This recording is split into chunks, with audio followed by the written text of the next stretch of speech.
Sosial mediada mənə ən çox verilən suallardan biri yaşımla bağlı olur. Sizin neçə yaşınız var? Niyə yaşınızı gizlədirsiniz? Ümumiyyətlə mən yaşım barədə məlumatları bölüşmürəm. Hətta seanslara gələndə də mənim yaşımı soruşurlar. Bilmirəm nə üçün bizim mentalitetdə yaş məsələsi ön planda dayanır. Xüsusilə də psixoloqlara və digər peşə sahiblərinə gənc göründüyü halda təcrübəsinin az olduğunu bəlkə də düşünərək yaşı ilə bağlı suallar verirlər.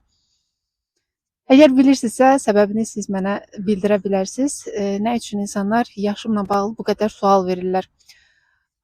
Bu gün danışacağım mövzu yaşla bağlı deyil. Bu yaşa qədər həyatımda öyrəndiyim, təcrübədən keçirdiyim həyati bir dərs kimi 8 qaydanı sizinlə bölüşəcəm. Düşünürəm ki, bəlkə də sizin də həyatınızda müəyyən bir mərhələdəsiniz və bu qaydalar həyat keyfiyyətinizə müsbət təsir göstərə bilər. Birinci öyrəndiyim dərslərdən biri budur ki, heç vaxt həyatınızda məhdud bir sahə uzmanlaşmağa çalışmayın.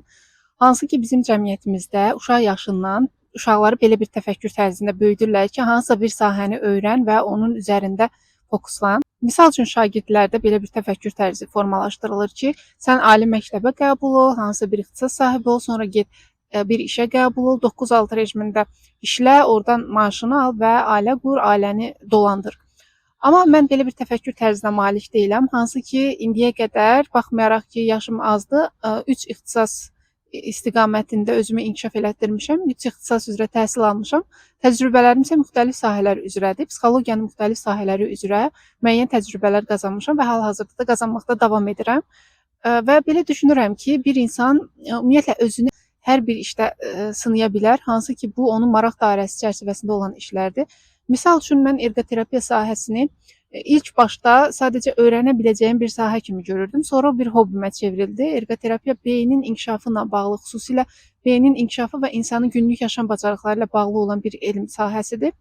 Yəni təsdiq olunmuş bir elm sahəsi deyil, sadəcə müxtəlif ölkələrdə bu sahə inkişaf özünü göstərir və bizim ölkəmizdə də nisbətən düşünürəm ki, son illərdə inkişaf etmiş bir istiqamətdir. Bundan sonra isə uşaq psixologiyası, böyük və yeniyetmə psixologiyası ilə maraqlandım. Hazırda da işimdə məni ergoterapeut kimi tanıyanlar başqa, psixoloq kimi tanıyanlar başqadır. Bəzən isə iki sahə ilə məşğul olduğumu görənlər tərəddüd edirlər ki, yəni bir insan bu qədər sahəni öyrənə bilməz. Amma mən bunun əksini deyirəm. Bir insan istəsə müxtəlif sahələri paralel şəkildə apara bilər və özünü müxtəlif istiqamətdə inkişaf etdirə bilər. Sizə də deyilmiş fikirlərin bir çoxlarını sınaqdan, təcrübədən keçirməmiş inanmayın. Yəni sən yaxşı müəllim olarsan deyiblərsə və sən müəllimlik üzrə oxuyub özünü o istiqamətdə inkişaf etdirirsənsə, digər sahələrə vaxt ayırmırsansa, ümumiyyətlə hobbilərinlə məşğul olmursansa, sənin həyatın məhduddur deməkdir. Bəlkə sənin əldə etdiyin təcrübələrdən dolayı sənin maraq dairən sənin həyatında daha geniş rol oynaya bilər. Bəlkə sənin o hobbi kimi gördüyün və yaxud da ümumiyyətlə maraqlanmaq istədiyin işdə sən daha yaxşı təcrübələr qazana bilərsən, özünü daha yaxşı doğrulda bilərsən. Buna görə də insan özünü tanımaq üçün mən düşünürəm ki, fərqli sahələri öyrənməlidir. Ən azından özünü o sahədə sınamalıdır, alınmasa belə. Həyatımda öyrəndiyim ikinci dərs budur. İnsan həyatında nə yeyib içirsə, nə görürsə, nə izləyirsə, nə oxuyursa, necə insanlar ətrafında gəzirsə, ondan ibarətdir. Yəni sən nə yeyirsənsə osan, nə içirsənsə osan. Ətrafında necə bir dostların varsa, həmin o insan sənsən. Sadə dildə desəm, bizim yediklərimiz, gün ərzində hansı insanlarla ünsiyyətdə olmağımız, hansı tərz videolar izləməyimiz, necə bir insanların əhatəsində olmağımız və s. bunlar bizim həyatımızı formalaşdırır, bizim baxış tərzimizə təsir göstərir. Ona görə də həyatımda bacardığım qədər keyfiyyətli insanlarla ünsiyyət qurmağa çalışıram. Bundan əlavə qidalanmama xüsusilə fikir verirəm. Kitab oxuyan zaman, film izləyən zaman da onu araşdırıb izləyirəm ki, həmin o filmdə göstərilən ssenarilər, oradakı mövzu mənim baxış bucağıma necə təsir göstərə bilər. Siz də ətrafınızda yaxın ünsiyyətdə olduğunuz insanlara baxın, onların vərdişlərinə, onların gələcəyi ilə bağlı planlarına.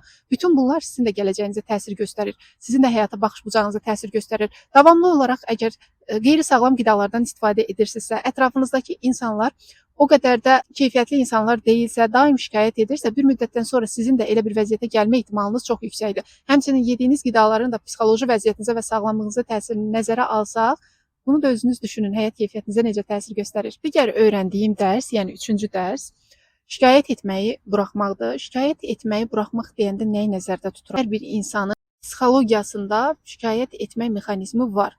Çünki insan çətinliyə düşəndə günahkar axtarır hər zaman. Ya bu günahkar özü olur, ya Tanrı olur, ya dünya olur, ya digər insanlar olur. Amma şuurlu bir insan əgər şuurunu müəyyən səviyyəyə gətiribsə, o insan şikayət etməkdən daha çox problemin həllinə yönəlir. Mən də bir vaxtlar çox şikayət edirdim. Hansı ki, təzə başlayanda müəyyən iş yerlərində çalışdım və o iş yerlərində mənə olunan haqsızlıqlara dair şikayətlərim olurdu, maaşla bağlı şikayətim olurdu və yaxud da bir insanla dostluq eləyirdim. İnsan mənə pislik eləyəndə ona dair şikayətim olurdu. Düşünürdüm ki, nə üçün mənim başıma bunlar gəlir? Bəlkə də taley, qismət və s. bunların rolunu daha əhəmiyyətli hesab edirdim. Mən düşünürəm ki, hal-hazırda cəmiyyətimizdə belə düşünən yetərincə insan var. Hansı ki, bir müddətdən sonra mən şikayət etməyin insan psixologiyasına zərərləri haqqında araşdırma etdim və bundan sonra həqiqətən də şikayət etməyin bizim enerjimizə, gələcək planlarımıza nə dərəcədə mənfi təsirini gördüm. Hal-hazırda şikayət etməkdən daha çox başıma gələn problemləri həll etməyə fokuslanıram. Həmçinin etdiyim səhvlərdən dərs çıxarmağı ön planda görürəm. Buna görə də özünüzə kənardan baxın. Əgər şikayət edirsinizsə, birinci növbədə baxın görün ətrafınızdakı ən çox ünsiyyət qurduğunuz insanlar da bu vəziyyətdədir, yoxsa təkcə bu sizdədir. Ətrafınızdakı insanlar da belədirsə, güman ki, bir-birinizə təsiriniz çoxdur və elə insanlarla ünsiyyətdən kənarlaşmağı tövsiyə edərdim. Əgər özünüz şikayət edirsinizsə, təkcə bu xüsusiyyət sizdədirsə, demək ki, yolunda getməyən nələrsə var və şikayət etmək zehnindən çıxıb problem həll etmək zehninə dönsəniz, həyat keyfiyyətiniz qat-qat artacaq, buna əmin edirəm. Mən düşünürəm ki, ən önəmli dərslərdən biri budur, yəni 4-cü dərs. Xoşbəxt olmağı ertələmək. Ətrafımdakı insanların 90% belədir, xoşbəxt olmağı ertələyir. Bunu necə edirlər? Mən maşın alım, ondan sonra istədiyim həyatı yaşayacağam. Ev alım, ondan sonra hər şey yaxşı olacaq. Ay nə bilim, yaxşı işə qəbul olum, ondan sonra hər şey yaxşı olacaq. Gözlədiyim maaşı qazanım, ondan sonra hər şey yaxşı olacaq. Ondan sonra hər şey yaxşı olmur. İnsan arzulayan bir varlıqdır. Əgər siz hansısa bir arzunuza çatırsınızsa, ondan sonra yeni bir arzu meydana çıxır və siz o arzuya çatmaq üzrə fokuslanırsınız. Yəni həyat daim hədəflər qurmaq və o hədəflər üzərində irəliləməkdən ibarətdir.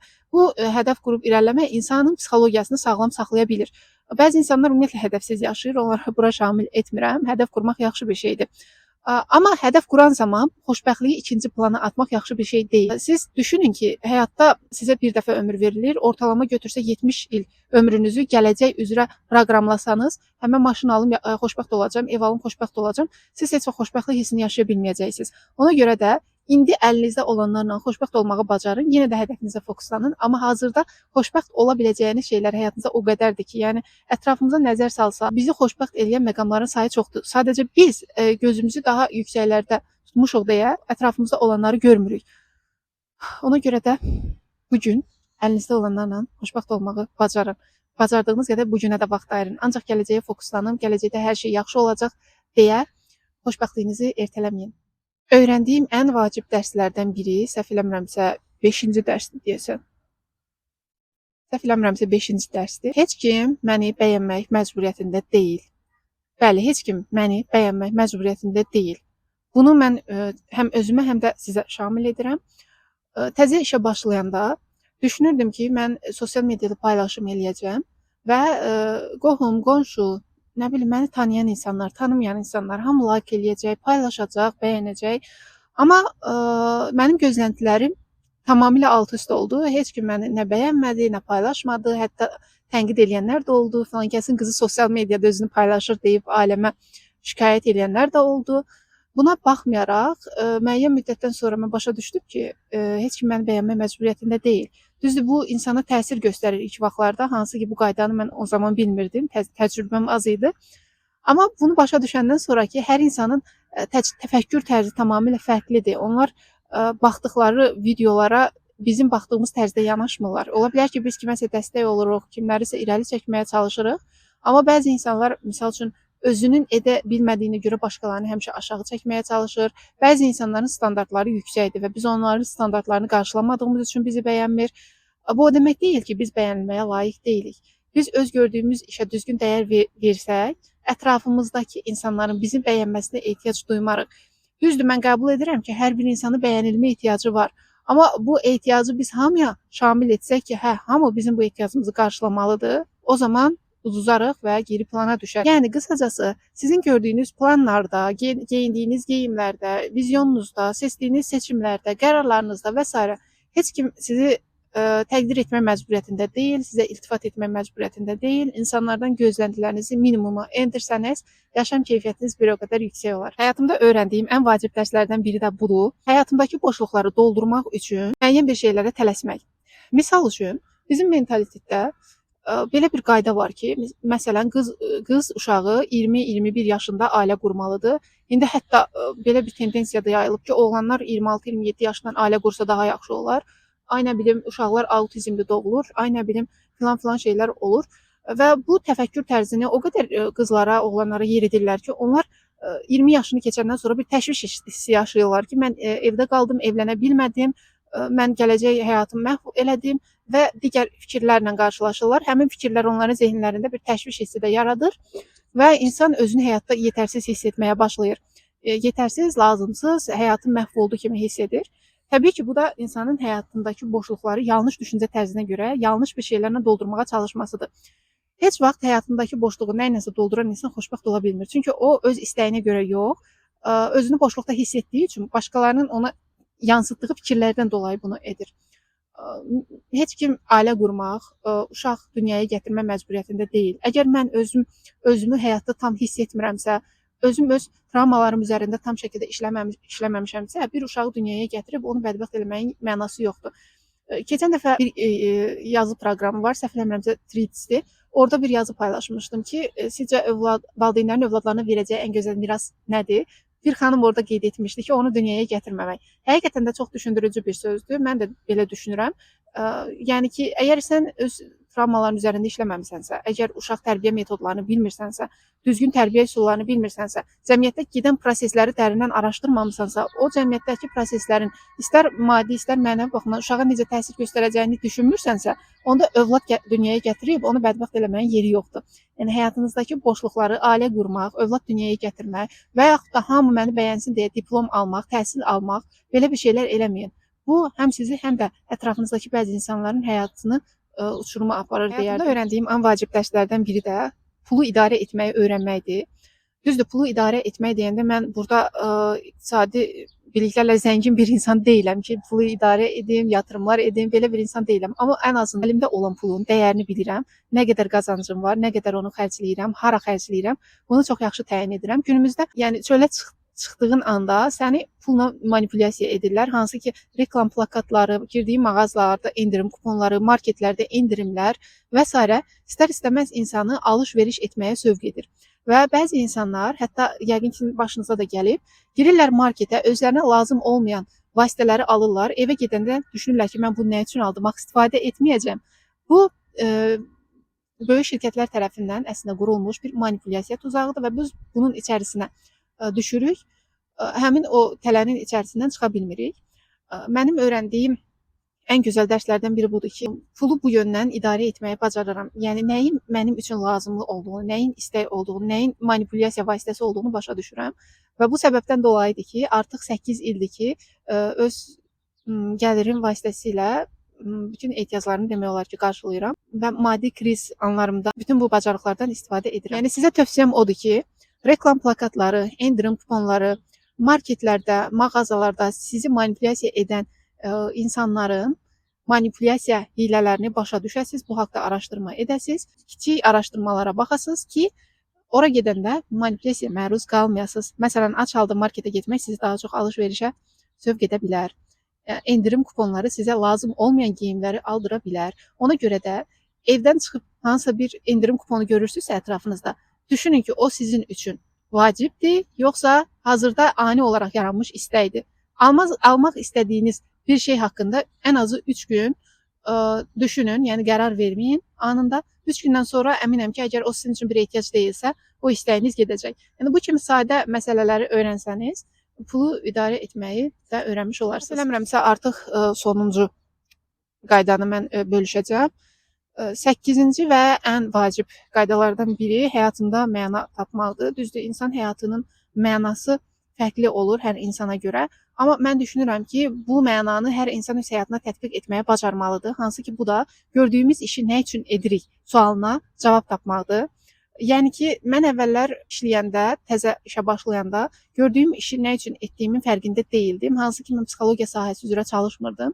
müxtəlif sahələrdə çalışmışam. İlk başlarda sadəcə pul üçün işlədiyimi nəzərə alırdım və pul üçün işlədiyimə görə özümü sanki biraz istifadə olunmuş kimi, həyatda heç bir məqsədə, amala xidmət etməyən biri kimi hiss edirdim. Bu da təbii ki, gün ərzində əhval-ruhiyyəmə təsir göstərirdi. Həyat mənim üçün daha mənasız, anlamsız gəlirdi. Enerjim daha aşağı olurdu. Bir müddətdən sonra mən başa düşdüm ki, mənim gördüyüm iş də əslində çox faydalı bir işdir və bu faydanı mən insanlara necə verirəm? Bunu mən nə üçün edirəm?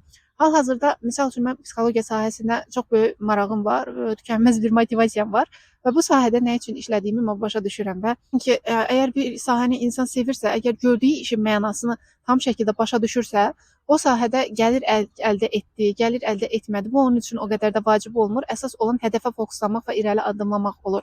Siz də həyatınızda gördüyünüz hər bir işə məna verin. Əgər evi təmizləyirsinizsə, bu evi təmizləməyin işgəncəli bir iş olduğunu düşünsəniz, təbii ki, bu sizdə həm aqressiya yaradacaq, həmçinin o işi həvəssiz görməyinizlə nəticələnəcək. Amma siz ev təmizləyən zaman orada bir məna yaratsanız ki, mən bu evi təmizləyirəm ki, bunun içərisində özümü daha xoşbəxt hiss edim, daha təmiz, daha gümrah, daha fərah bir hiss yaşayım. O zaman daha yaxşı, daha gümrah hiss edirsiniz özünüzü, daha enerjili olursunuz. Bu sadə bir misal idi. Bunu həyatınızda hər bir şeyə tətbiq edə bilərsiniz. Biraz mənzərəni də göstərim. Məncə bura çox gözəl yerdir. Baxmayaraq ki, Bakıda o qədər də yaxşı park yoxdur. Yalan deməyim, yəni o qədər bəyənmirəm bir çoxlarını.